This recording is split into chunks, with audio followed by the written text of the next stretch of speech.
oleh teman-teman saya. Selanjutnya yaitu akan dipaparkan oleh teman-teman saya. Saya Risa Kartika Sari, NPM 21701081090. Di sini saya akan menjelaskan mengenai korelasi dan prediksi dari data mining kelompok kami.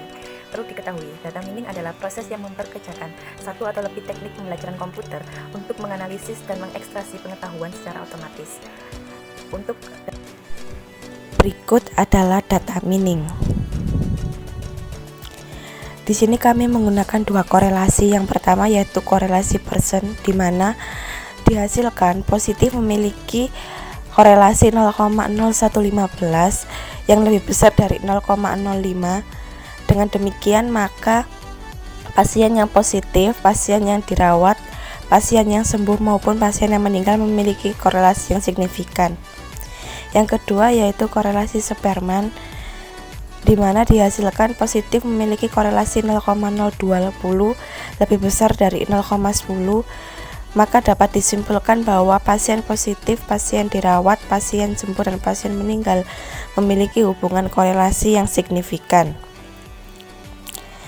Pada prediksi, pada perhitungan pivot chart dapat dilihat bahwasannya tabel biru diseimbangi oleh tabel abu-abu, di mana tabel biru yaitu pasien positif dan tabel abu-abu pasien sembuh. Maka dapat diprediksi bahwasannya pasien yang terkena COVID-19 dapat berkurang dengan diimbangi pasien yang sembuh.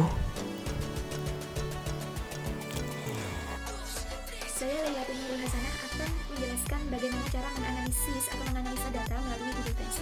Sebelumnya saya akan menjelaskan terlebih dahulu apa itu Google Trends. Google Trends merupakan salah satu website yang berfungsi untuk menganalisa kata kunci yang sedang populer atau tren yang tentunya banyak dicari oleh pengguna Google pada saat ini. Selain itu, Google Trends banyak diminati oleh banyak orang, khususnya perusahaan, untuk menjalankan bisnis mereka. Bisa dikatakan fungsi dari Google Trends ini untuk memonitor marketing dari usaha atau bisnis mereka.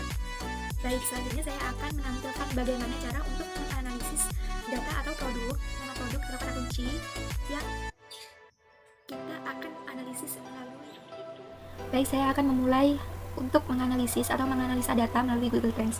Pertama, saya akan mengklik Google Trends untuk pencarian saat ini. Kita enter. Kita klik.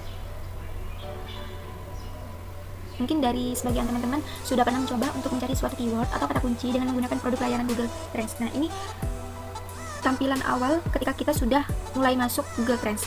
Nah, di sini kita disuruh untuk memasukkan topik atau kata kunci untuk menemukan apa yang kita cari. Saya coba untuk mencari kata kunci skincare. Enter.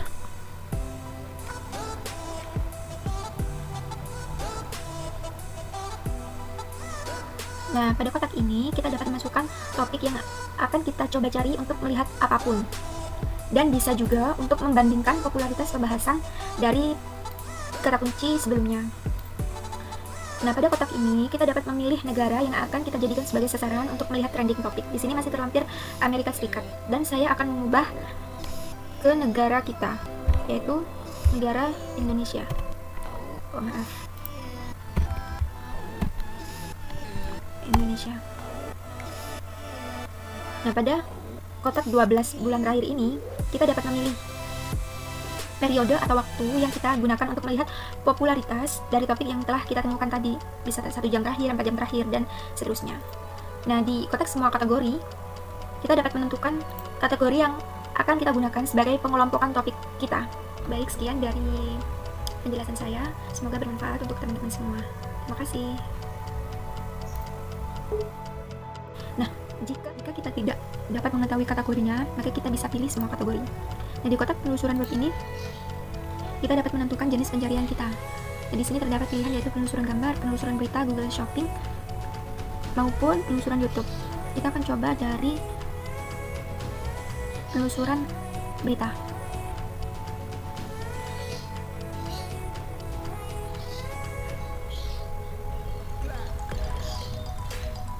Kita akan melihat grafik yang menunjukkan minat pengguna Google untuk mencari sebuah topik skincare. Nah, pada bulan November tanggal 15 sampai 21, minat pengguna Google mencari topik skincare mengalami peningkatan dari yang sebelum-sebelumnya. Nah, di sini terdapat subwilayah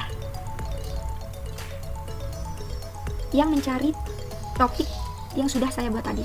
Nah, di sini terdapat di Kepulauan Bangka Belitung, Aceh, Kepulauan Riau, Bali, dan Lampung. Nah, di sini ada alat pembandingan untuk data satu dengan yang lainnya. Coba kita akan membandingkan dengan fashion.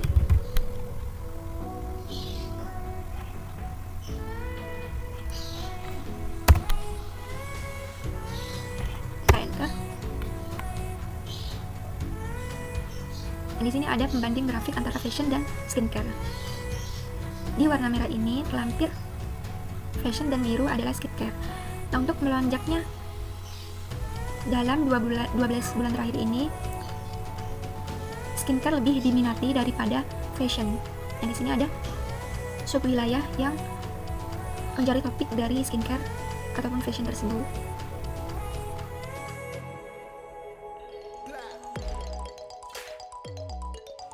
Google Keyword ini merupakan salah satu aplikasi yang sering membantu para pengiklan Google AdWords dan pelaku SEO untuk dapat meriset kata kunci yang sering dicari oleh pengguna mesin Google. Atau bisa disebut Google Keyword ini merupakan tool gratis yang digunakan untuk dapat meriset dalam keperluan membuat iklan terbanyak di Google AdWords. Selanjutnya di sini saya akan menganalisis dari kasus ini saya menggunakan keyword atau kata kunci pernak-pernik.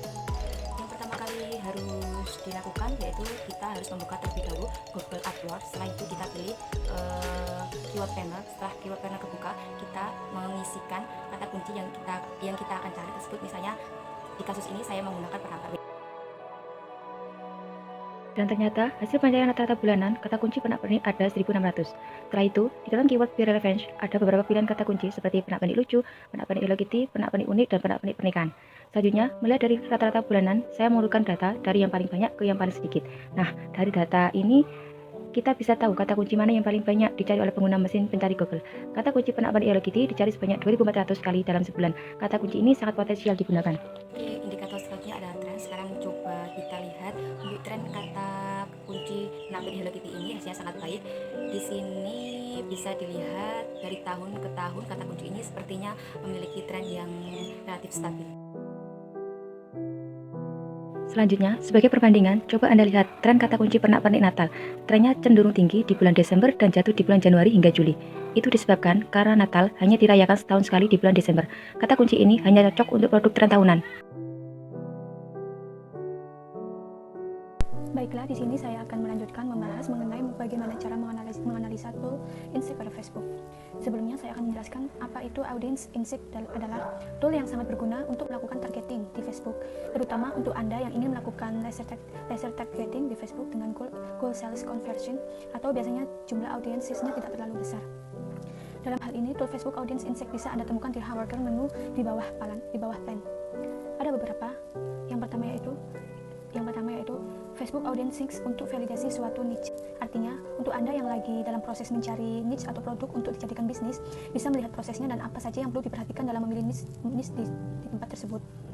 Yang kedua adalah mencari audiens mana yang bisa di A atau B yang untuk targeting. Yang maksudnya ini adalah kalau goalsnya mencari konversi, maka Anda harus menemukan most passionate audience. Most passion audience biasanya bukan berada di suatu interest dengan audiens super besar. Misalnya Anda jualan jersey terbaru dan Manchester daripada Anda mentarget Manchester United di kolom interest, akan lebih bagus jika Anda mentarget misalnya Marcus Rojo. Seperti itu. Untuk yang ketiga adalah affinity score untuk mengetahui keterkaitan suatu audiens dengan fintech lain. Maksudnya adalah dengan audience insight Anda bisa mentarget audiens dari komputer Anda, juga mengetahui audiens dari kompetitor Anda seberapa banyak like fintech, apalagi di mana Anda muncul banyak sekali beberapa pesaing.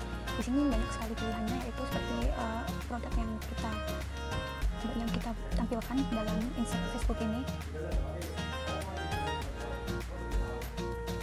Di sini dijelaskan ada beberapa sinopsis, seberapa banyak orang yang sudah melihat postingan bisnis Anda, juga seberapa banyak orang yang telah menyukai postingan bisnis Anda.